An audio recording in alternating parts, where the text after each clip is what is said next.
Welcome to the world, baby boy.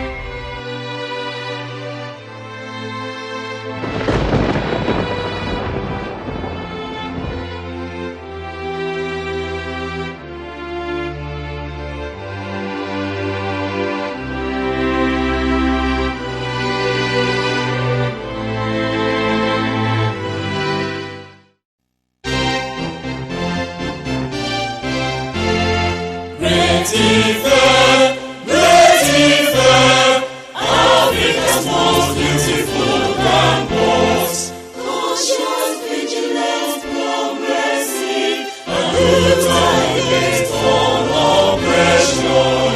Forward ever, backward never, for learning and culture, sports and struggle. Great Ife, I love you. There's only one great Ife in the universe. Another great Ife is a counterfeit. Great, great, great, great, great.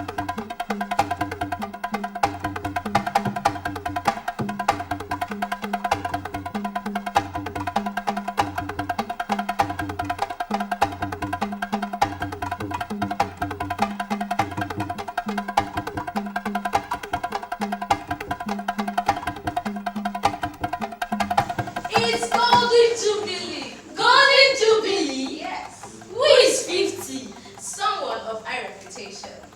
He got his BSc, MSc, and PhD in plant breeding and genetics at Obafemi Awolowo University.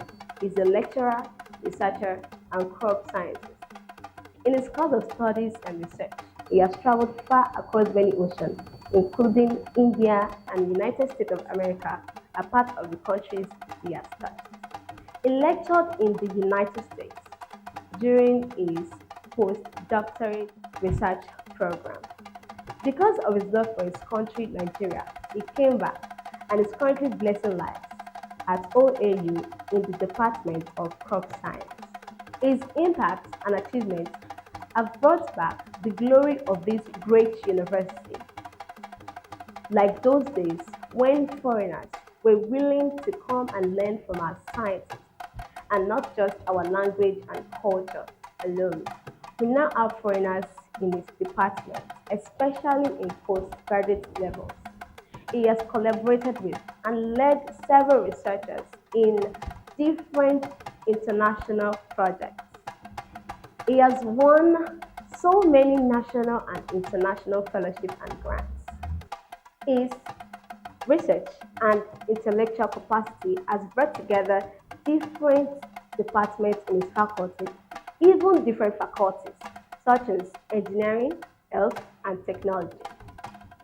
He has led and still leading some set of outstanding researchers in an international research project that connects Germany, Norway, and Nigeria together. And the project has placed Obafemi Awolowo University above many universities in Africa in recent days. He has personally and collaboratively worked with other great scholars to write over 60 journals. His works were cited in more than 550 scholastic works across the globe. He is a pastor. So when they transfer Mr. ATANDA Oladejo from Rio Boat to Gulf and Flow Paris, he is Paris, where is a Paris pastor now. I was the assistant pastor of that church. He's a child of God. He's a kind of person that encourage people to be the best. That is such an amazing person. I met him and his family at the point in my life when I needed help seriously. I mean, as a church member, a new member for that matter, I just gained admission into the university and I had no funds. And he being my pastor, he loaned me the money. I mean, I can't even remember refunding everything because I was already incorporated into his family. Seriously, you can hardly tell me apart from his children. And that's how Daddy is to almost everybody around him. That is a selfless being. He loves God and he cares for people, other people who love God as well. Leader. Like I've said, we work together as brothers in fellowship. I think that's what actually brings a strong ties between us. That's what brings a strong tie, because he's someone that loves God and he's someone that is dedicated to God, and that is what we learn from him till today. Like I tell him anytime, it's only what you have taught us what we keep on doing. Whether we cannot go less than what we have learned through you, from God through you, we can only go higher. He's older than me, and I've known him as far back as 1991, 92. So I can say it's one of my mentors that we are looking at, because he was so honest, faithful, and in terms of commitment to God, so it's very fervent. Humility is one of the lessons I've learned from him, because I really do not know that. Of course, I know several people pray. The first time I saw him kneeling down and praying in his office, I was surprised that how would a doctor be kneeling to pray, because I do not expect that. But I just saw that humility, apart from humility to God, also to fellow people and several persons. He's always ready to hear you out. You always tell me something, Toby, you need to be smart. Thank God I'm smart now. I want to tell you, sir, I'm becoming smarter every day. And you are always my first-time supporter of KBC Mashola. Thank you so much, sir. Husband. We met in my final year on campus in University. We got married in 2010, and ever since we got married, it's been from glory to glory. It's been from grace to grace. It's been from one level of love to another level of love. The journey has been so interesting, and God has been faithful. He's a sincere person. He is a very truthful person. He's sincere. He's not a pretender. If they say that there is virtuous women, I think there should be also anything called virtuous men. So if there's anything like that, he's a man of virtue, or he's a man of valor. And a legacy-laying father. My daddy is a good person. They like singing and praising God. My dad is an awesome dad because he's very nice, but can be somehow strict if you don't obey his rules. The lesson I learned from my dad is that he should be a man who listens to what others say and don't listen to bad advice and don't move with bad company. We should follow what the wise people say and don't listen to the foolish. Okay, my dad is a good person. He's a good person. He reads a lot. Okay, the major lessons I've learned from him so far is that we should always read, pray to God, praise God. He's my daddy, and I'm proud to say that anywhere, any day. One thing about daddy is that he's a very disciplined man. Throughout my stay with him, I can say that, okay, daddy is somebody that when he says something, he's ready to do it. He's a very focused man. But one thing he will always tell me is that whatever you are doing, make sure you do it well. Who is this man? ATANDA Samuel, Oladejo. That's my full name. I'm a teacher here in the university. By the grace of God, I'm a researcher, a plant breeder, and geneticist. I was a village boy. I was born in the village. Mo fi ògo fún Ọlọ́run, ìdílé wa jẹ́ láti inú ẹ̀rùn kan láti dìde. Ọlọ́run dẹ̀ tì wá lẹ́yìn púpọ̀ kó tó di pé ọmọ náà débi tó dé.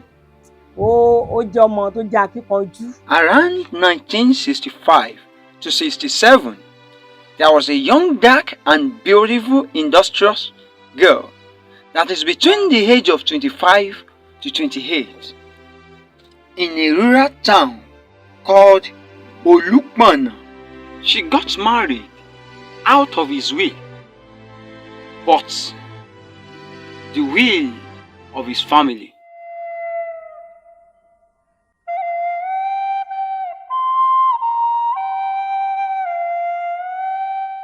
Bá mi, ilé ìfẹ́ bàbá tó níyàwó mẹ́rin tẹ́lẹ̀ o, àti pé ilé lọ sí Ìwó. Ẹni tó fẹ́ ni, ó sì gbọ́dọ̀ kọ̀. Bó ní ṣe fẹ́ yé bàbá tó ti níyàwó sílé tẹ́lẹ̀, ilé ìfẹ́ bẹ bàbá mi o, ilé ìfẹ́ o. She was blessed with 2 female children before a boy called Atanda was born. Àwa mẹ́fà ni wá, mo karùn-ún ni mo wà níbẹ̀ lọ́dọ̀ bàbá rẹ̀. Dẹjọ́ Ọládẹjọ́ ọ̀rẹ́ wa yàyìn ló wà tó ń sùn bí a ti fẹ́ rí bẹ́ẹ̀ náà lórí èmi là ní yọ̀ sí oríire ìyàwó rẹ̀ ti bímọ òótọ́ ni tọ́ bí ìsì ẹni. Ìyàwó mi bímọ. Bẹ́ẹ̀ ni. Ṣé nítorí ẹ̀ náà ló ṣe wá dáhùn mọ́ mi lójú? Ẹ dákun tí kò wá tètè rí ni àníyàwó rẹ̀ bímọ. Èwo ló bímọ nù wọn? Ṣé ẹlẹ́ẹ̀kẹfà tí mo ṣẹ̀ṣẹ̀ fẹ́ ni àbí ẹlẹ́ẹ̀karùn-ún tí kàn ń pa ọmọbìnrin jọ bí àjẹ́? Ẹlẹ́ẹ̀karùn-ún náà ni àwọn kan wá bọ́ lọ́tẹ̀ yìí o akọlù gidan bí ọkùnrin làǹtìlàǹtì ló bí. Ṣé pé lóòótọ́? Ọkùnrin ló bí. Ọkùnrin. Kórìíre kọ́ ara gbà mí pé ìwọ lọ́rẹ̀ gbogbo ẹmu táàmù láti sìn lọ́jọ́ mẹ́jọ táì sọmọ ló kọ ìwọ lọ́ra o. Dá sí mi lọ́rùn. Mo ṣe tán agbára àbí mo jẹ́rìí rẹ. Màmá akọ̀wé fọmọ mi tí wọ́n máa jó báyìí. Ẹni bá ti yí lówó wá o, ẹni bá ti yí mówó wá. Ọmọ mi lọ ń ta mọ́tò, ẹni bá ti yí lówó wá. Alákàndá lọ ń ta mọ́tò, ẹni bá ti yí lówó wá. Ọkọ mi lọ ń ta mọ́tò, ẹni bá ti yí lówó wá. N ò lórí méjì tí mo máa kọ fún.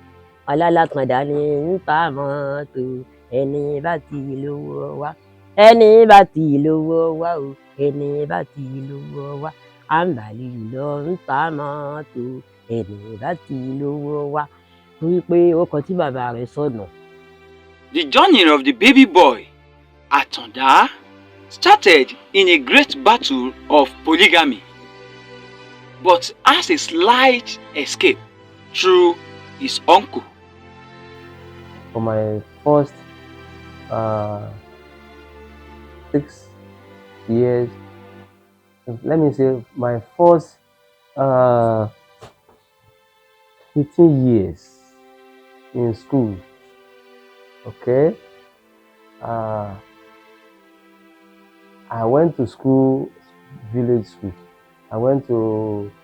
I first attended AUD, Akifenwa, Isalioba Iwo. That was around 79-80.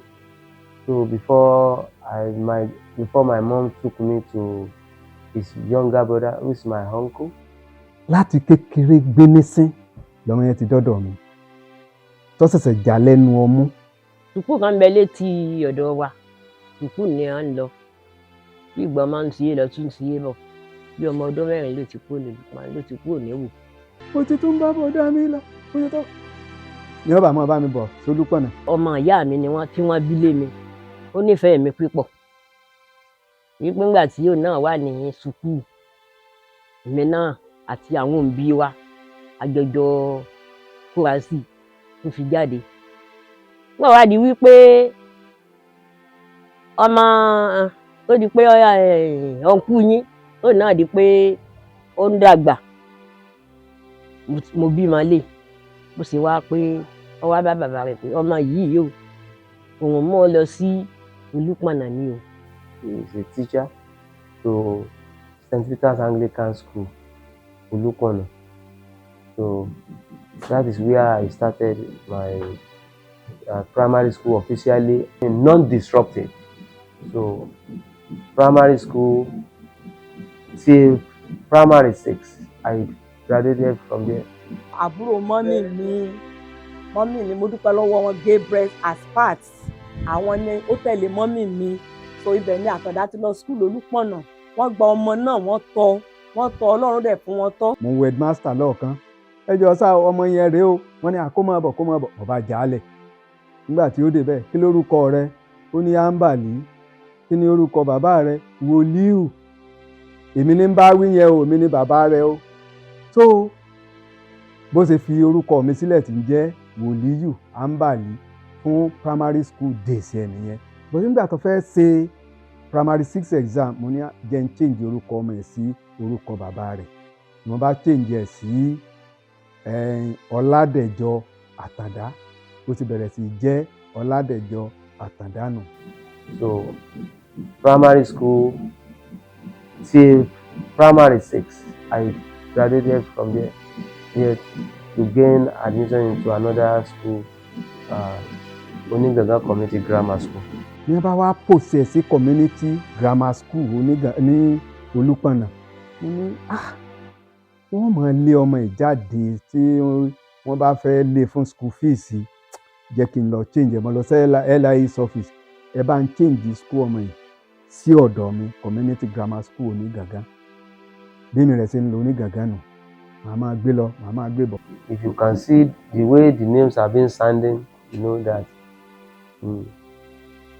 they are really village school. Like I said, I was a village boy. So things were so rough. Nítorí wàá mú mi tí mo fi sọ wípé ìwọ ọmọ yìí Olúpọ̀nà community high school ló padà sí. La bá ń bọ̀ lọ́sàn-án ọjọ́ kan, a close in school.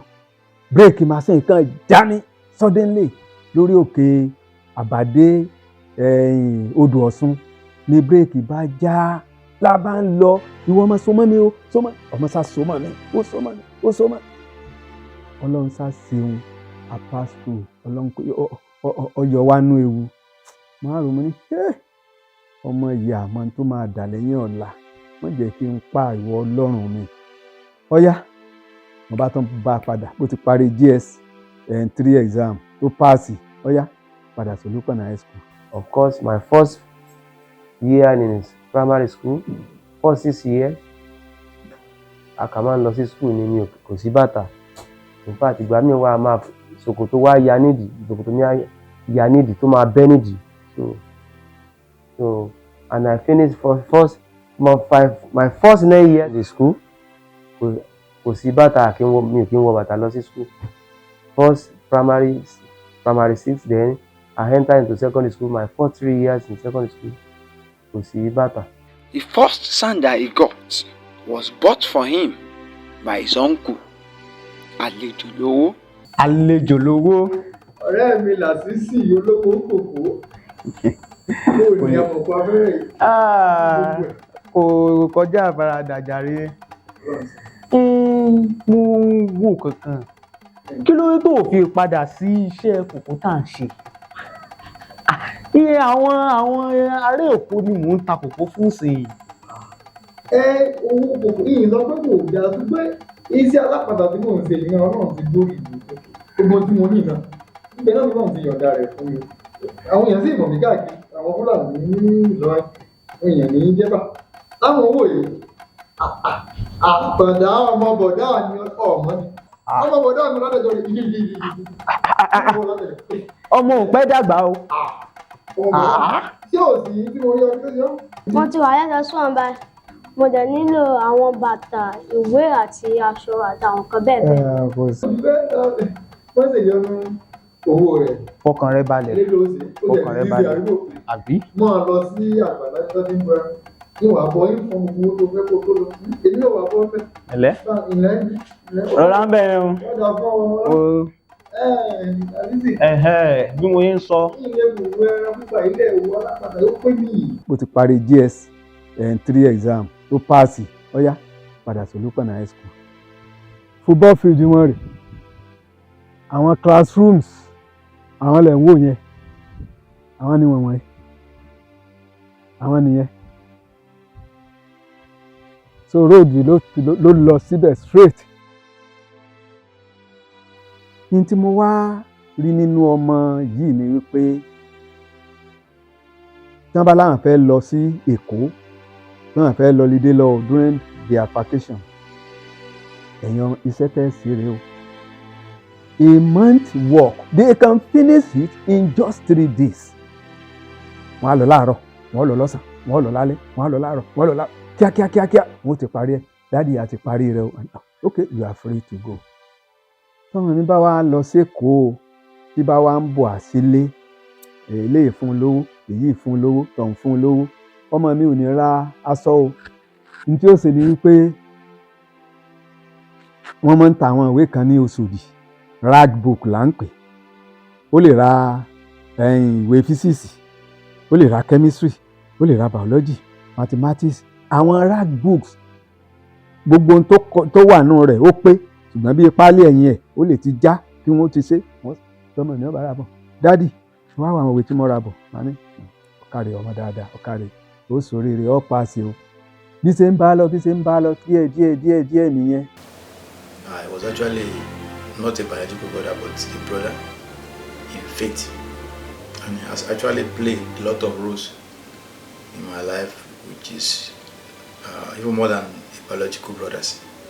So we were together as brothers in St. Peter Anglican Church, Olukona. That was our place of contact. And since the time I've known him, I took him as a brother, I took him as a brother, a teacher, and a mentor. He did a lot of things even in my life, and then basically academically, because he's actually served as someone that I want to look up to. I came from a home where, or from a family or a background whereby, limited number of people go to school. So, but when we get to know, get to know each other at the church, it became a reference point because he actually has some people who have gone ahead of him who are educated, actually at least I go to school. But I cannot but mention there are two people, the village we used to go. Two of them now, by the grace of God, they are renowned professionals in their areas. One of them is Dr. Talijay. We call him Dr. Talijay. Talijay happened to be is an elderly person. It's Taliatu Fatai. Dr. Taliatu Fatai.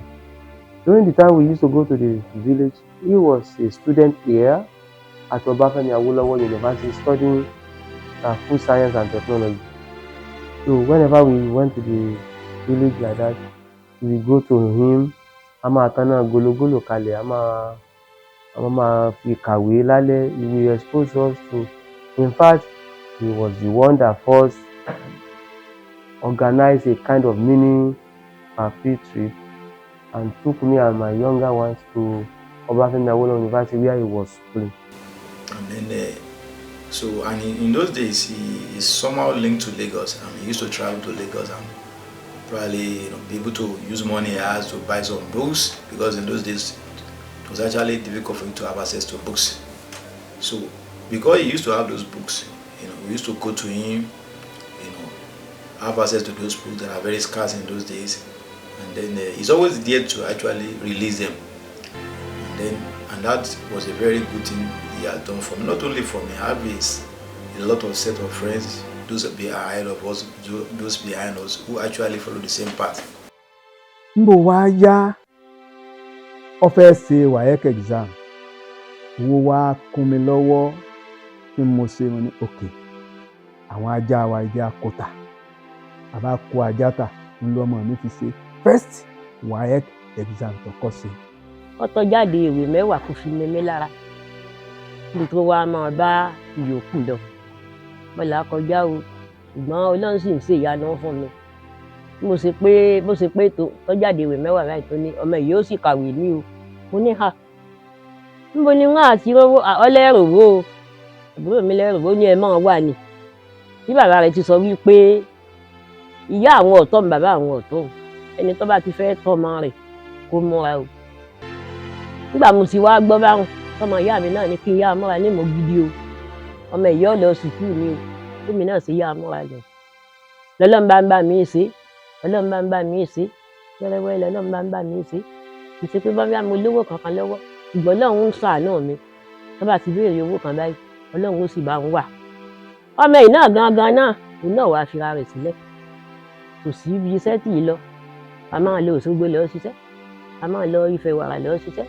Gbogbo bí ó bá ti rí iṣẹ́, òun náà fira rẹ̀ sílẹ̀. Ó struggle fún láìfọ ayé ẹ̀ láti jẹ́ ènìyàn. But mo dúpẹ́ lọ́wọ́ Ọlọ́run pé Ọlọ́run bá mi mú un tó jẹ́ ènìyàn lọ́jọ́ èní. Ṣé ìgbà tó ń gbọ́dọ̀ mi ni mo fẹ́ sọ ni? Ó ṣe kọ̀ǹdọ́tọ̀. Àǹtí mi kan náà wà, àǹtí Fátímọ̀ ìyá Bọ́sẹ̀. Ọkọ ẹ̀ ló máa bá ṣe kọ̀ǹdọ́tọ̀ nínú mọ́tò tó máa dúró. Èkó Akété ìlú ọgbọ́n.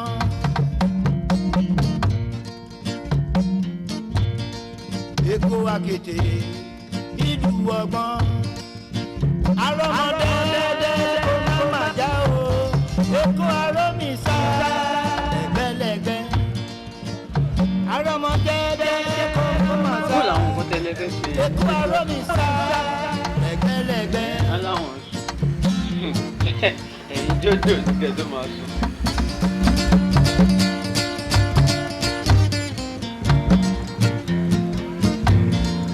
Èkó Akété. Ò bọ́lẹ̀ pẹ̀lú change ẹ̀jẹ̀ omi ní change o. Bọ́lẹ̀ pẹ̀lú change Àtàndá má gbèrò bẹ́ẹ̀ yẹn. Àtàndá wo má jẹ́ káwọn guys yẹn wá kó kí wọ́n ní fi àwọ̀ kí gbogbo yẹn bá yẹn. Àtàndá Oladejo, in a struggle for life, traveled to Lagos to do a bus conductor. He sat there for some time to gather money to continue his education. He faced a lot of things in the process of becoming a man in life. Orí tó máa dádé, inú agogo ló ti ń wá. Ọrùn tí ó lè di gbàrà lẹ̀kẹ̀, inú agogo dẹ̀ ló ti ń wá. Àtàndá Oladejo, ó làkàkà. Àtàndá Oladejo, you are meant to be a king. You will never become a slave. Èkó Akété ilé ọgbọ́n. Èkó Akété ilé ọgbọ́n. Arọ́mọdé kò má má já o. Èkó arómìsá lẹ́gbẹ́lẹ́gbẹ́. Arọ́mọdé kò má má sá o. Èkó arómìsá lẹ́gbẹ́lẹ́gbẹ́. Kò má sí dúdá òbè kòwé. Àpirọ́ kò má sí dúdá òbè kòwé. Bèkòwé o kò má sí dúdá òbè. Bèbè tó sì tó.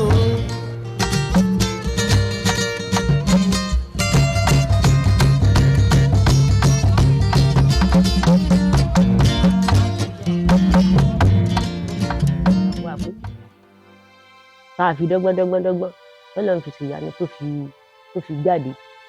Bàbá rẹ̀ ò nípa mẹ́. Ipa tí bàbá ẹ̀ ní ni pé kọ́ máa wá bá nílò kókó, kọ́ máa wá gba oúnjẹ tí ọ̀jẹun. Bàbá ẹ̀ sì máa dáko. Yọ́ bá gba ọ̀dọ̀ bàbá ẹ̀ yọ́ lọ gbé oúnjẹ. Ṣùgbọ́n owó oṣù kú Ọlọ́run kò fi dà mí láàmú. If I'm to be going to deep down, to go deep down into it, the time will not really permit me. But all the same, my father, as I was staying with my uncle at Aregono's compound, I used to go and meet my father in the village. We used to go to the village every weekend.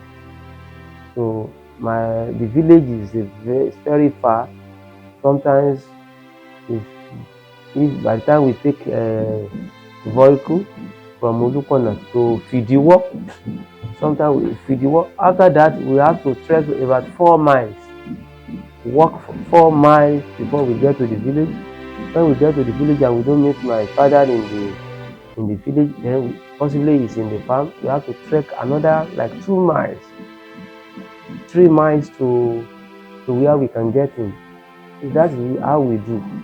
So we'll be in the village Friday, Saturday. On Monday afternoon, we'll be going back to the city. So in that way, sometimes we may not even get vehicle to convey us. So we may have to trek. I remember one day we stayed. I mean, we couldn't get vehicle. We were trekking to town. So we had to sleep along the way. Along in a house along the road. People we do not know just house us and they took care of us. So anyway, it was so rough. It was so rough, like I said. mo ti fi iṣẹ́ oko mo ti fi kọ́ wọn láì mọ̀ yìí pé agric ni ó ṣe. Tá a bá ń roko lọ báyìí, ìwọ ọmọ, àwọn mẹ́ta sì ni wọ́n, òun, Dáre àti Bíọ́dún, gbogbo wọn ọ̀dọ̀ mi ni gbogbo wọn wà. Ẹ̀yin ọmọ, n tí wọ́n ń pè ní mulching rèé o, tẹ́ ń lé dán, mulching ni wọ́n ń pè o. Ẹ̀yin ọmọ, tẹ́ rí ibi tẹ́ ń wo kíní tẹ́ ń wò ńlẹ̀ yìí, worm cast ni wọ́n ń pè, worm cast. Tẹ́ rí ibi tẹ́ bá ti rí nínú igbó, ibẹ̀ pátá ènìyàn màá máa fi hàn wọ́n, màá sá gbogbo nǹkan báwọn. Then láàárọ̀ kùtùkùtù, ẹ̀yin ọmọ, sàn pé oko tá a ṣe kù lánàá, ẹ tètè sáré lọ, kẹ́ ẹ lọ ṣe gbogbo, ẹ lọ ṣe kíákíá, wọ́n ti lọ, wọ́n ti bọ̀, wọ́n tó máa lọ school. Àyẹn tí ó lọ tọ́jú ẹlẹ́dẹ̀, wọ́n ti lọ tọ́jú ẹlẹ́dẹ̀, wọ́n ti lọ, wọ́n ti bọ̀, wọ́n ti ṣe gbogbo ẹ̀kan tó wá máa lọ sí school. Tó fi lọ ọbẹ̀ yẹn, a máa ń dáko. Tọ́yẹ́ pé ìsàlẹ̀ yẹn a máa ń gbèrè pé a máa ń gbé nǹkan síbẹ̀ nígbà náà. Ẹgbẹ́ kó tó di pé wọ́n á lọ school láàárọ̀, wọ́n á kọ́kọ́ jí wá sóko. Ẹ lọ ṣe morning duty yín o. Àmọ́ mi ò ti sáré wá, wọ́n á wá roko, wọ́n á ṣe gbogbo ẹ̀ kó tó di pé wọ́n sùn, wọ́n wẹ̀. Èyí tí ó lọ primary school ó lọ, èyí tí ó lọ Olúpẹ̀nà high school ó lọ. So bí wọ́n ti ṣe nù. Níjọ́ tí wọ́n ń pè mí láti Amẹ́ríkà pé ńbo lẹ́wà, mo ní nínú oko wa ni mo ti ń gun machine lọ báyìí. Ó ní bóò ló ti jẹ́, mo ní gbogbo bẹ́ẹ̀ ti dìlú, wọ́n ti kọ́lé síbẹ̀, wọ́n ti ṣe gbogbo ẹ̀. Ó ní bóò nínú ìbá ṣe dùn tó ń bá wálé kóhun ò kájọ débẹ̀, kóhun ò tún rí gbogbo bẹ̀. I stay with my uncle and happen to be he is a Christian by religion. So he attends St. Peter's Anglican Church in Lukon, and that is where we attend casually. So I too casually attend that place together with his family until around 1993, after that I gave my life to Jesus. So that was the turning around for me. After I gave my life to Jesus, I received the power of God in my life. Anyway, this was made possible through the Olukona. We have a fellow Christian fellowship in Olukona. It's a non-denominational fellowship. We call it Olukona Christian Fellowship. So amidst us, we have Anglican, that is, we have Baptist, we have CAC, but we are all youth. We gather together. So anyway, we have our regular meeting in the house of Baba John Adedepo Adeoluwa. Baba John Adedepo Adeoluwa happened to be a very devoted Christian and elderly person. That is by my journey with Christian living, my home, my own background. Mo mọ tó mọ dé Olúpọ̀nà báyìí nínú ṣọ́ọ̀ṣì lọ́lọ́run yìí fi sí bí wọ́n ṣe jọ ń lọ ṣọ́ọ̀ṣì nù òun lọ́dà òun náà sì ń sọ fún mi pé kí n máa lọ ṣọ́ọ̀ṣì ni o, kí n máa lọ ṣọ́ọ̀ṣì ni o. Nígbà mo tiẹ̀ kọ́kọ́ lọ ṣọ́ọ̀ṣì nù ọkọ bínú sí mi, màmá àwọn ò ní ẹ máa lọ ṣọ́ọ̀ṣì, ẹ lọ ṣọ́ọ̀ṣì bóyá kẹ́ ẹ má sanwó sùkúù wọn mọ́ tẹ́ ìbá ti lọ ṣọ́ọ̀ṣì, ẹ má wulẹ̀ sanwó sùkúù wọn mọ́. Èmi náà ṣe yá a mà ní nǹkan gidi dùn, èmi náà bá yá a mọ́ra sí owó sùkúù rẹ̀ ní sísan, èmi náà lọ ṣọ́ọ̀ṣì tí n bá ké sọ́lọ́run Ọlọ́run máa dá mi lóhùn. Dr.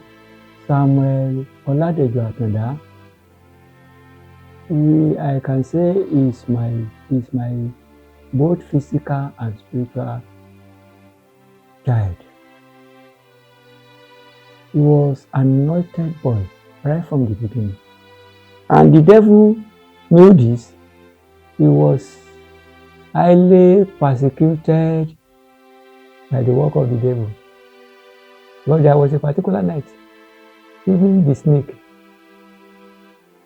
bite him on his own bed where he's living at his uncle's house. He came here, we prayed, and that was the end. So he loved God right from the beginning. And he was trained as an Anglican. But by and by, he joined the palace sometimes during his own course of study. You know, he was a determined boy right from the beginning. Gbogbo àwọn àbúrò rẹ̀ tí wọ́n jẹ́ ọmọ ìyáálé mi, àwọn àáfàá ni wọ́n. Àáfàá ni wọ́n. Anyway, I am what I am today by the grace of God. Then also, because Christ in me, the hope of glory. When I got to know Christ, it has been the hope of glory in me, and I know that just I live by faith, as the Bible rightly put it. I think that's Romans 1:17. Then also, the Bible made it know clearly that I can do all things through Christ that strengthens me. That's Philippians 4:13. So I began to see myself as somebody who should linger to begin to aim high. That, of course, if I'm coming from this kind of background, I need to break forth. And with Christ in me, I can do all things. So that's what has been the driving